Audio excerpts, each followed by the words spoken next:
여의도 타임즈 시간입니다. 아침에 나온 증권사 리포트 두 종목 빠르게 만나보도록 하겠습니다. 모두 목표 주가 상향했는데요. 그 이유를 만나보도록 하겠습니다. 첫 번째는 이마트입니다. 자, 이마트인데요. 자, 이마트 같은 경우는 3분기 실적이 영업이익이 1,512억 원이었습니다. 이게 전년 동기 대비해서 30% 증가한 흐름이 나타난 거고 컨센서스도 25% 이상 상회했다라고 결과가 나오고 있는 상황이고요. 자, 그리고 무엇보다도 긍정적인 부분이 나타났는데 이게 이마트 같은 경우에는 온라인 대응이 가장 잘 이루어지고 있는 오프라인 유통업체다라는 부분 중요하고요. 또 온라인 음식료품 시장에서 주도권을 확보하고 있다고 합니다. 하반기 턴 어라운드 가시성 높아지고 있는 상황이고 회복 초기 국면이다라는 가능성, 앞으로 조금 더 나아질 가능성 여기에 주목해보라라는 전략이었습니다. 자, 하나하나 만나보도록 하겠습니다. 본업의 영업이 대형마트라고 뭐 할 수 있겠죠. 이게 20년을 기준으로 해서 증액이 되고 있는 상황인데요. 증액 전환될 가능성 있는 상황이고요. 앞으로 좋은 흐름들이 또 본업에서도 나타날 가능성 보셔야 될 것 같고요. 자, 트레이더스는 아시다시피 창고형 매점입니다. 트레이더스 호조 속에서 전문점의 적자가 이제 축소가 되고 있다라는 부분인데요. 자, 20년도입니다. 그리고 21년도, 22년도인데요. 여기 보시면 이 트레이더스 이 부분입니다. 올라가고 있는 상황이죠. 그리고 전문점 같은 경우에는 적자가 축소가 되고 있다라는 부분입니다. 우선 트레이더스 같은 경우에는 매출이 28% 성장하는 흐름들이 있고 전문점 같은 경우에는 15% 매출이 성장하는 흐름들 이 부분 좀 보셔야 될 것 같고요. 어쨌든 트레이더스가 예상외로 잘 해주기 때문에 전문점 같은 경우에도 적자를 축소하고 있다라는 분석 더해지고 있죠.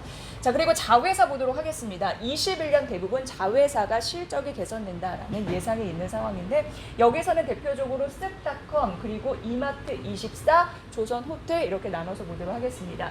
쓱닷컴 같은 경우에는 매출이 괜찮았습니다. 이 부분인데요. 현재 20년도만 하더라도 매출이 한 45% 증가했다라는 가능성인데 이 부분이 이제 분석이 됐는데 하지만 쓱닷컴은 31억 원의 적자를 기록을 했습니다. 그런데 중요한 거는요. 전년 동기 대비해서 적자 폭이 감소됐거든요.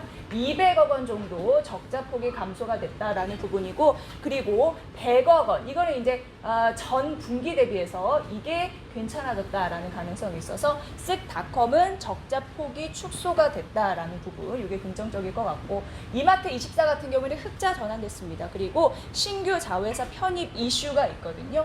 이마트24 뭐 긍정적이죠. 이런 부분 좀 보셔야 될 것 같은데 뭐 TV 쇼핑이나 그리고 IAC 이런 신규 자회사 편입 이슈 이런 부분이 증액에 도움이 됐다고 합니다.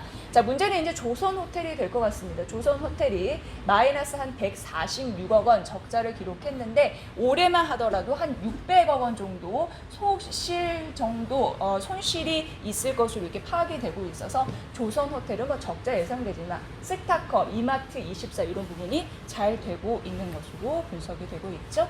자, 자회사 손실 같은 경우에는 점차 축소될 것으로 예상되고 있습니다. 20년도 그리고 19년도 이렇게 적자가 컸는데 이걸 피크로 해서 점진적으로 축소되면서 결국 플러스 될 것이다 라는 부분 19년에서 20년 피크로 점진적으로 축소될 것이다. 이 부분 또 언급이 되고 있습니다.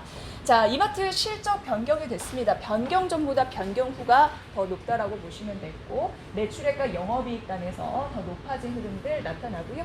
21년 같은 경우에도 더 높아지는 흐름들 20년 대비해서 이런 부분이 긍정적이라고 할 수 있겠습니다. 자, 21년 영업이익이 71% 증가할 것으로 예상되는데 올해보다도 내년 조금 더 눈높이를 높이시면 좋을 것 같고요. 본업이 회복됐다 대형마트 말씀해드렸고 자회사 여러 가지 있었잖아요. 쓱닷컴, 이마트24 그런 이익이 개선되고 있다라는 부분이고요.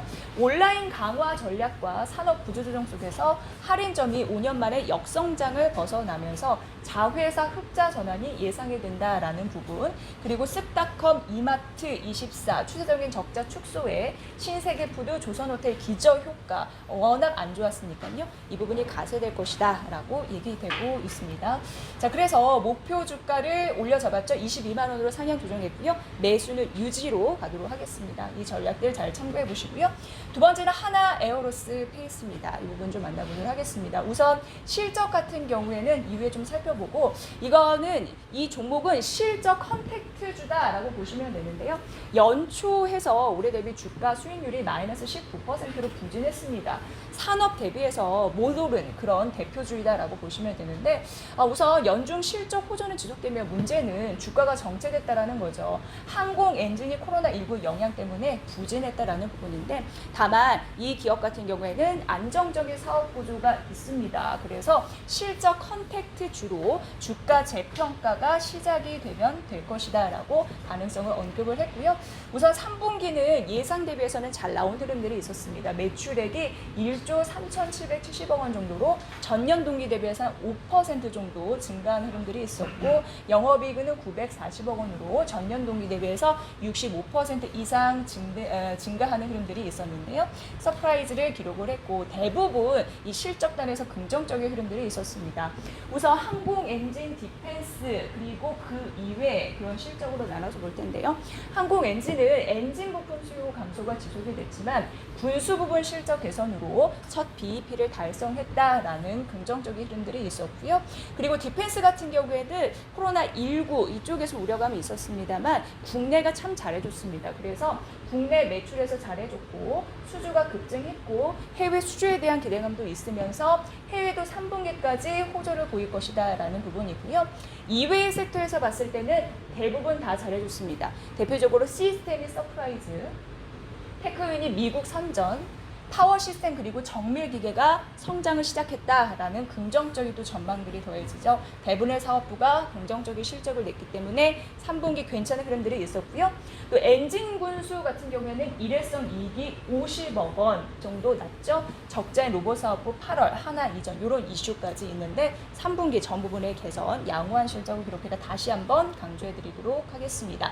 자 그리고 컨퍼런스 콜이 열렸는데요. 여기서 많이 궁금해하셨던 부분들이 풀어졌습니다. 그래서 잠시 말씀드리면 앞서서 군수산업 같은 경우에는 일회성 50억 원 이런 부분이 있다고 말씀드렸는데 이를 제외하더라도 150억 원의 이익을 기록했다라는 부분입니다.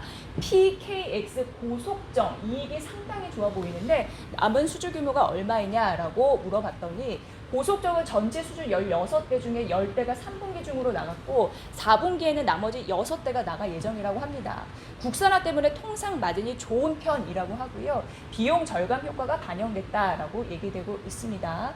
자 그리고 디펜스 해외 수주 추진 중인 게 미뤄지는 게 있는데 그게 이제 인도라는 나라의 특성 때문이라고 하고 자회사 IPO 계획은 없다라고 하고 호주랜드 400 관련 충당금 같은 경우에는 시제품 개발 때문에 추가로 들어가는 비용은 없다라고 합니다. 마지막으로 호주 K9 관련 비용 같은 경우에는 인건비 이런 부분이 나간다고 하니까 참고해 보시면 좋을 것 같습니다.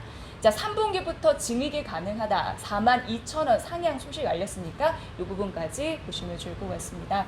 앞으로 실적 기대감이 있습니다. 하나 에어로스페이스 그리고 이마트까지 살펴봤습니다. 여의도 타임즈 시간이었습니다.